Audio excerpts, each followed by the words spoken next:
رمضان كان سؤال يتكرر خلال شهر رمضان الفضيلة، خاصة عند الأولاد المسلمين الذين نشأوا في ديار الدول الغير المسلمة، أو حتى عند المسلمين في بلاد الإسلام. لماذا نصوم رمضان؟ سؤال مشروع، والدين الإسلامي والقرآن الكريم حافل بالتعليل والتقصير. فقد بين أن القصد الأكبر من صيام شهر رمضان الفضيل هو تحقيق التقوى، فقال تعالى: يا أيها الذين آمنوا كتب عليكم الصيام كما كتب على الذين من قبلكم لعلكم تتقون. سورة البقرة الآية 183.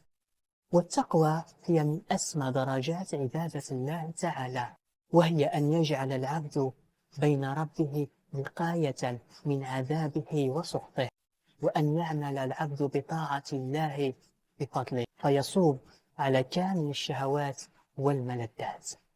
فتقبل الله صيام الجنة.